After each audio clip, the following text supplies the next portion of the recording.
नमस्कार। तो भाई, पाकिस्तान और अफगानिस्तान के बीच अचानक ऐसा क्या हो गया कि बात युद्ध तक पहुंचती दिख रही है। हाल ही में काबुल में जो धमाके हुए हैं, उन्होंने पूरे इलाके में टेंशन बहुत बढ़ा दी है। चलिए समझते हैं कि इन दोनों पड़ोसियों के बीच ये कड़वाहट अचानक इतनी क्यों बढ़ गई। तो हुआ कुछ यूं कि काबुल में अचानक एक के बाद एक जोरदार धमाके होने लगे। शुरुआती खबरें जो आईं और वहां के जो लोग बता रहे थे, उनके हिसाब से ये कोई मामूली धमाके नहीं थे। ये एयर स्ट्राइक थीं, मतलब फाइटर जेट्स आए, बमबारी की और निकल गए, और शक की सुई सीधी घूम रही थी पाकिस्तान की तरफ। कई मीडिया रिपोर्ट्स ने तो दावा भी कर दिया कि यह काम पाकिस्तानी एयरफोर्स का ही है। लेकिन सवाल ये है कि आखिर ये सब हुआ क्यों? पाकिस्तान ऐसा क्यों करेगा? इसका जवाब ना इन धमाकों से ठीक पहले दिए गए एक बयान में छिपा है। तो चलिए थोड़ा सा टाइम में पीछे चलते हैं और समझते हैं कि वो कौन सी चेतावनी थी जिसने इस पूरे एक्शन के लिए जमीन तैयार कर दी। ये बयान था पाकिस्तान के रक्षा मंत्री ख्वाजा आसिफ का, और ये शब्द सुनिए, बस बहुत हो गया, उन्हें पनाह देने वालों को कीमत चुकानी पड़ेगी। अब ये कोई डिप्लोमेटिक बयान नहीं था, ये थी एक सीधी सीधी धमकी। उन्होंने एकदम साफ कर दिया था कि पाकिस्तान अब चुप नहीं बैठेगा, एक्शन तो होकर रहेगा।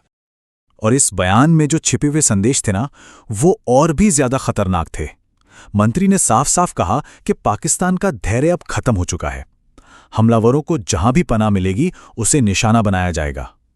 और बात यही नहीं रुकी, उन्होंने ये तक कह दिया कि अगर किसी गांव से कुछ लोग हमला करते हैं तो सजा पूरे गांव को मिलेगी।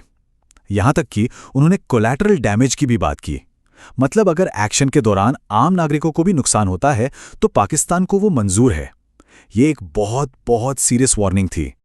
तो अब सवाल उठता है कि रक्षा मंत्री का ये गुस्सा बेवजह तो था नहीं। इस तीखे बयान के पीछे एक बहुत बड़ी वजह थी, एक ऐसा हमला जिसने पाकिस्तानी फौज को अंदर तक हिलाकर रख दिया था। और ये हमला किया था टीटीपी ने। अब ये टीटीपी है कौन? देखिए, इसका पूरा नाम है तहरीक-ए-तालिबान पाकिस्तान। सोच और विचारधारा में ये अफगान तालिबान जैसे ही हैं, लेकिन इनका मकसद एकदम अलग है।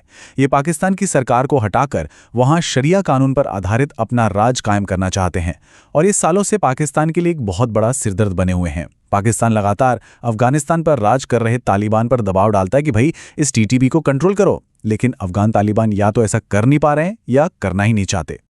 और हाल ही में जो हमला हुआ वो बहुत बड़ा था। इस एक अटैक में पाकिस्तान ने अपने 13 जवान खो दिए, जिनमें एक लेफ्टिनेंट कर्नल और एक मेजर भी शामिल थे। अब ये सिर्फ एक नंबर नहीं था, ये एक बहुत बड़ा स्ट्रैटेजिक और साइकोलॉजिकल झटका था, और इसी हमले ने पाकिस्तान को सीधी जवाबी कार्रवाई के लिए उकसाया। तो अब पूरी तस्वीर एकदम साफ हो जाती है ना? देखिए, पहले टीटीपी का वो जानलेवा हमला होता है जिसमें बड़े पाकिस्तानी अफसर मारे जाते हैं। फिर पाकिस्तान के रक्षा मंत्री की वो खुली धमकी आती है कि बस बहुत हुआ, और उसके ठीक बाद काबुल में वो रहस्यमयी धमाके होते हैं। मतलब एक के बाद एक कड़ियां पूरी तरह से जुड़ रही हैं। अब इन हमलों के बाद जो हुआ वो और भी दिलचस्प है। इस पूरे मामले पर इलाके की दो बड़ी ताकतों, भारत और पाकिस्तान का रिएक्शन बिल्कुल एक दूसरे से उल्टा था। चलिए देखते हैं कि कैसे इस संकट पर दोनों ने एकदम अलग अलग रास्ते चुने। इस बीच कुछ अपुष्ट खबरें भी आईं। इनमें यह दावा किया जा रहा था कि इन हवाई हमलों का मेन टारगेट कोई और नहीं बल्कि टीटीपी का चीफ मुफ्ती नूर वली महसूद था, और वो मारा भी गया है। हालांकि देखिए, इस इलाके में ऐसी खबरों को कंफर्म करना बहुत मुश्किल होता है, लेकिन इस एक दावे ने ही पूरे रीजन में खलबली जरूर मचा दी थी। और यहीं पर हमें दोनों देशों के अप्रोच में जमीन आसमान का फर्क दिखता है। एक तरफ है पाकिस्तान, जो फौरन सैन्य कार्रवाई का रास्ता चुनता है, एक आक्रामक तुरंत वाला रिएक्शन, और दूसरी तरफ है भारत, जो बिल्कुल अलग रास्ता अपना रहा है, डिप्लोमेसी का, कूटनीति का। भारत अफगान विदेश मंत्री का स्वागत कर रहा था, काबुल में अपनी एम्बेसी को फिर से खोल रहा था, मतलब लॉन्ग टर्म रिलेशन बनाने पर फोकस कर रहा था। और हाँ, पाकिस्तान में जो इंटरनेट बंद हुआ था ना, उसकी वजह सिर्फ ये बाहरी तनाव नहीं था। असल में सरकार को डर था कि अमेरिकी दूतावास के सामने विरोध प्रदर्शन हो सकते हैं, तो उन्हें रोकने के लिए भी इंटरनेट बंद किया गया। ये दिखाता है कि पाकिस्तान एक ही वक्त में बाहरी और अंदरूनी दोनों तरह के दबाव से जूझ रहा था। तो भारत के ये सारे कदम एक सोची समझी लॉन्ग टर्म स्ट्रैटेजी का हिस्सा लगते हैं। देखिए, 2021 के बाद पहली बार अपनी एम्बेसी पूरी तरह से खोलना, अफगान विदेश मंत्री को बुलाना, वहां डेवलपमेंट प्रोजेक्ट्स को फिर से शुरू करने का वादा करना, और गेहूं और दवाइयों जैसी मदद तो चली रही है, ये सब दिखाता है कि भारत अफगानिस्तान के साथ सीधे रिश्ते बनाना चाहता है, इस बात से परे कि वहां सरकार किसकी है।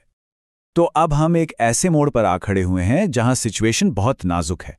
एक तरफ मिलिट्री टेंशन है, बमबारी है, और दूसरी तरफ डिप्लोमेसी के रास्ते खोले जा रहे हैं। तो अब सवाल यही है कि ये पूरा इलाका, ये रीजन आखिर किस दिशा में जाएगा? और यही सबसे बड़ा सवाल है। जब पड़ोसी ही एक दूसरे के दुश्मन बन रहे हों, तो क्या डिप्लोमेसी, क्या बातचीत एक बड़ी जंग को रोक पाएगी?